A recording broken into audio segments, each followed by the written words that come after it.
నమస్తే, welcome to మనం TV. నేను వలి. ఒక మహిళ తన సమస్యను చెప్పుకోవడానికి మనం టీవీని ఆశ్రయించింది. 2 గంటలకు ఇక్కడ రిసెప్షన్లోనే కూర్చుంది.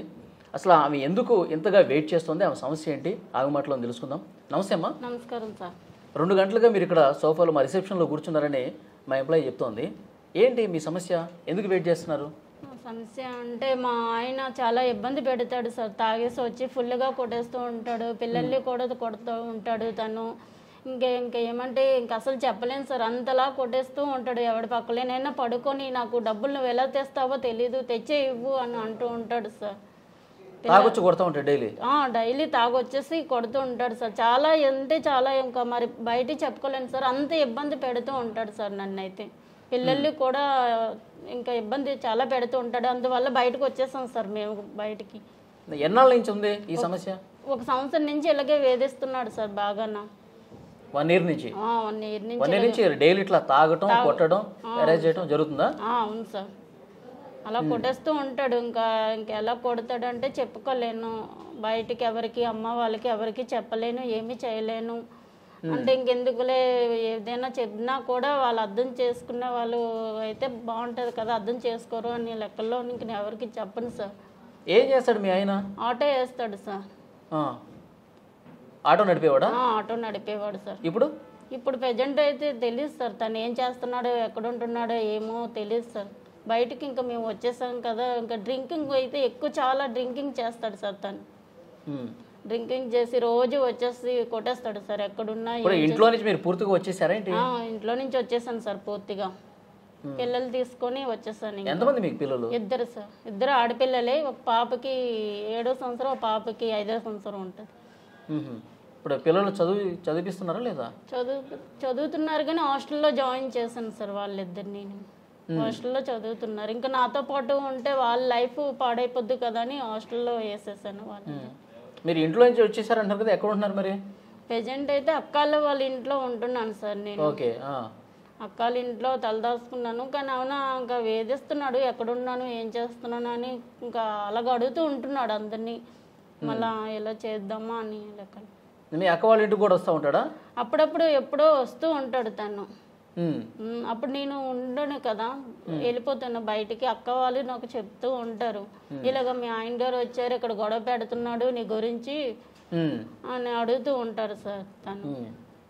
ఇప్పుడు ఏంటి, నువ్వు బయట ఎక్కడైనా ఏ పని చేసినా సరే డబ్బులు తీసుకొచ్చి ఇవ్వండి. డబ్బులు కావాలి అంటారు సార్. ఎవడు పక్కన పడుకుంటావో తెలీదు, నాకైతే డబ్బులు కావాలి. నువ్వు ఎలా తెస్తావో తెలీదు, నువ్వే ఉంటావో లేదంటే ఏం చేసుకుంటావో నాకు తెలీదు అని అంటారు సార్. కానీ నాకు మీరు మన టీవీలో మీరు నాకు హెల్ప్ చేస్తారని. మీరు మన టీవీకి ఎందుకు వచ్చారు? నాకు మిమ్మల్ని నేను చూసాను సార్, ఒక హోటల్లో చూసాను, ఒక ఆవిడకి మీరు ఫుడ్ పెట్టడం చూసాను సార్. నాకు మీరు కూడా వీడియో చూసారా? వీడియో చూసాను సార్. ఓకే, ఆ వీడియో చూసి ఇంతవరకు మీ దగ్గరికి వచ్చాను సార్ నేను. నాకు కూడా మీరు ఏదైనా హెల్ప్ చేస్తారు అని అనుకుంటున్నాను సార్. మీకు కాలు పట్టుకుంటాను. పర్లేదు. మీరు ఎవరి కాళ్ళు పట్టుకోవాల్సిన అవసరం లేదు. ఒకసారి ఫోన్ చేయండి, మాట్లాడదాం మీ హస్బెండ్తో. చేయండి, నెంబర్ టైప్ చేసేవాడిని, నేను కొడతాను.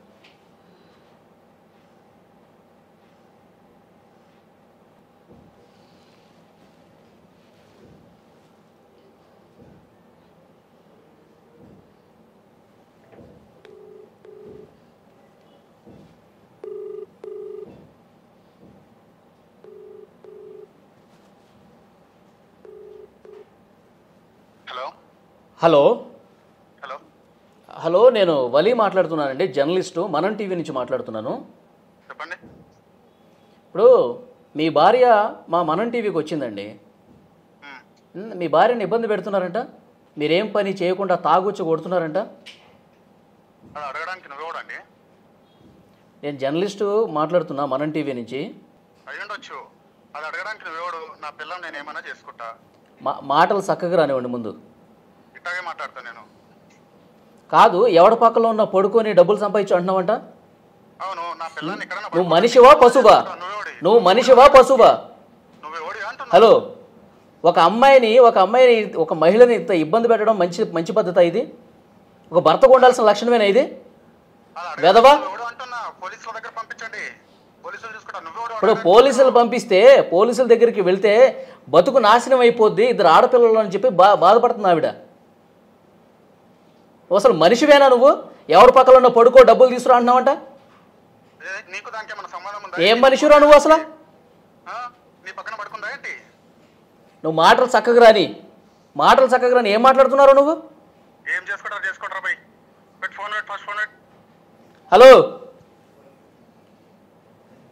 ఫోన్ కట్ చేశాడు.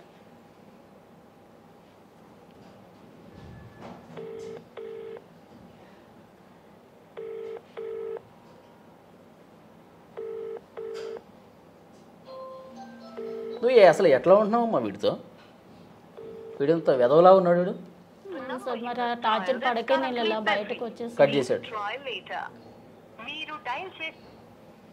మీరేమో ఇబ్బంది పడాల్సిన పని లేదు, ఆ టార్చర్ అసలు భరించాల్సిన అవసరం లేదు. మనం టీవీ మీకు భరోసా ఇస్తుంది. మీరు పోలీసులకి కంప్లైంట్ ఎందుకు చేయలేదు అసలు? పోలీసులకి కంప్లైంట్ చేద్దామా ఒక సంవత్సరం నుంచి బాధపడుతున్నారు కదా మీరు, అరెస్ట్ చేస్తున్నాడు కదా, కంప్లైంట్ ఇవ్వాలనిపించలేదా మరి?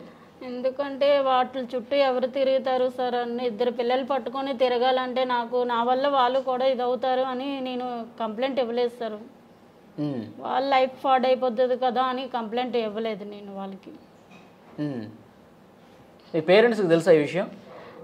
అంతగా వాళ్ళకి ఏం తెలియదు సార్, నేను చెప్పలేదు. లవ్ చేసి పెళ్లి చేసుకున్నాను కాబట్టి ఏమీ చెప్పలేదు సార్ వాళ్ళకి. ఇలా బయటకు వచ్చేసాం కదా, ఇంకా హ్యాపీగా ఉన్నామని అనుకుంటున్నారు వాళ్ళు. అంతే సార్. ఎక్కడమ్మా మీది ప్రాపర్? ఎక్కడ? ఇక్కడే సార్. ఇక్కడే? ఇక్కడే. మాట్లాడుతూ ఉంటారా మీ పేరెంట్స్? మాట్లాడుతూ ఉంటారు సార్ అప్పుడప్పుడు, కానీ ఇలాగ ఉన్నది, నా పరిస్థితి ఇలాగ ఉందని వాళ్ళకి నేను చెప్పను సార్, అసలు చెప్పను సార్. కానీ ఎందుకులే అలా. మీ హస్బెండ్ వాళ్ళ పేరెంట్స్ ఎక్కడ ఉంటారు? వాళ్ళు కూడా లోకల్లో అక్కడే ఉంటారు సార్, విజయలో లోకల్లో ఉంటారు. అక్కడే వాళ్ళు కూడా అక్కడే ఉంటారు.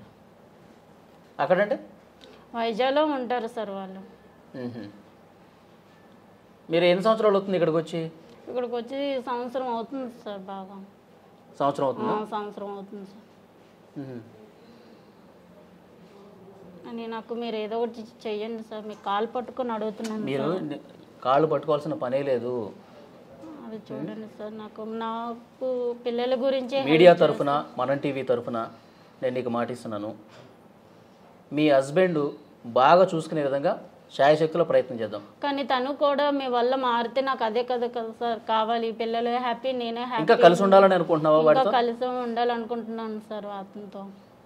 ఏమంటే ఎంత కొట్టినా తిట్టినా ఇంకా తనే నాకు కావాలి అని పిల్లలు కూడా అనుకుంటున్నాను సార్. ఇంకేమీ లేదు, మీ వల్ల మారితే నాకు ఇంకా వద్దు సార్, అదే కావాలి, ఇంకేమీ లేదు నాకు. మీరు అది చేస్తే ఇంకా నాకు ముందుకి బాగుంటుంది అని అనిపిస్తుంది సార్. మీ వల్ల మా ఆయనతో శుభ్రంగా ఉండాలి అని అనుకుంటున్నాను. ఇప్పుడు ఒకడే ఉంటున్నాడా లేకపోతే ఇంకేమన్నా పెట్టుకున్నాడు అతను, అందుకని నిన్నేమన్నా నిర్లక్ష్యం చేశాడా? అదైతే నాకు తెలియదు సార్, కానీ బాగా ఉంటాడు. మరి ఏమైందో తెలియదు, అంత సడన్గా ఏం మార్పు వచ్చిందో ఏమైందో తెలియదు సార్ నాకైతే. ఫస్ట్ అయితే బాగా చూసుకుండేవాడు, పిల్లల్ని నన్ను అందరినీ బాగా చూసుకుండేవాడు. మరి సడన్గా ఏమైందో తెలియదు సార్. ఒక 2 నెలలు 3 నెలల నుంచి ఇబ్బంది అయితే బాగా పెడుతూ ఉంటున్నాడు, కొట్టేస్తూ ఉంటాడు. తనకి ఎలా నచ్చితే అలా కొట్టేస్తూ ఉంటాడు. నువ్వు ఏం చేస్తావో నాకు తెలియదు, మెయిన్ అయితే నాకు నువ్వు ఎవడి పక్కలే నేను పడుకునేనా డబ్బు సంపాదించి ఇవ్వు అని అంటూ ఉంటాడు సార్. ఆ టార్చర్ పడక నేను పిల్లలిద్దరిని తీసుకొని బయటకు వచ్చేసాను. ఓకే, డెఫినెట్గా అమ్మా మా వంతు ప్రయత్నం మేము చేస్తాము. మీడియా తరఫున ఎట్లా బుద్ధి చెప్పాలో అట్లా చెప్తాము. నువ్వు ధైర్యంగా ఉండు. ఇద్దరు పిల్లలు హాస్టల్లో ఉన్నారా? హాస్టల్లో ఉన్నారు సార్ ఇద్దరు. ఓకే, డెఫినెట్గా మన ప్రయత్నం మనం చేద్దాం. నాకు అడ్రస్ తర్వాత పెట్టండి, నాకు ఎక్కడ ఉంటాడో ఏంటి, సరైన బుద్ధి చెప్దాం అలాంటి వాళ్ళకి. యాక్చువల్గా ఇక్కడ ఈ వీడియో చేయాల్సిన అవసరం లేదు. తను ఒక సమస్యతో వచ్చింది, ఆ సమస్య చెప్పుకున్న తర్వాత మనంటి ఏ విధంగా సాయం చేయాలో చేస్తుంది. కానీ ఈ వీడియో ఎందుకు చేస్తున్నామంటే భర్తల వేధింపులు తాళలేక ఆ ఇబ్బందులు, ఆ వేధింపులు భరిస్తూ వంటింట్లోనో పడగదిలోనో కుమిలిపోతున్న వాళ్ళు ఇలాంటి మహిళలు చాలామంది ఉన్నారు. మీరు అట్లా ఇబ్బంది పడాల్సిన అవసరం లేదు. భర్త వేధింపులు ఎక్కువైపోతే, మీరు సరిగ్గా పట్టించుకోకపోతే, చూడకపోతే కనుక డెఫినెట్గా ఇట్లా మీడియాను ఆశ్రయించండి, పోలీసులు కంప్లైంట్ చేయండి. మీరు ఇబ్బంది ఎక్కువైపోతే కనుక, హెరాస్మెంట్ ఎక్కువైతే కనుక కేసులు పెట్టండి. ఇలాంటి మహిళలు ఇంకా సమాజంలో చాలామంది ఉన్నారు కాబట్టి వాళ్ళందరికీ తెలియాలి. వాళ్ళు పడగదిలోనో కుమిలిపోతూ వంటింట్లోనో ఇంట్లోనే పరిమితం అయిపోయి అట్లా బాధపడిపోయి జీవితాన్ని నాశనం చేసుకోవాల్సిన అవసరం అంతకంటే లేదు. మన లైఫ్ బాగుండాలి ఫైనల్గా. సో డెఫినెట్గా ఈ వీడియో చేయడానికి కారణం ఏంటంటే ఇలాంటి మహిళలు చాలామంది ఉన్నారు, చాలా వేధింపులకు గురవుతున్నారు, వాళ్ళందరూ బయటకు రావాలి. ఈ మహిళకు నేను మనం టీవీ తరఫున భరోసా ఇస్తున్నాను. డెఫినెట్గా నీకు న్యాయం జరిగే విధంగా, నాకు అదొకటి మీ ఫ్యామిలీ బాగుండే విధంగా, ఇద్దరు ఆడపిల్లలు అని చెప్తున్నావు, నీ లైఫ్ హ్యాపీగా ఉండే విధంగా మనం టీవీ శాయశక్తిలో కృషి చేస్తుంది. ఓకేనమ్మా? Yeah, thank you. చేద్దాం డెఫినెట్గా.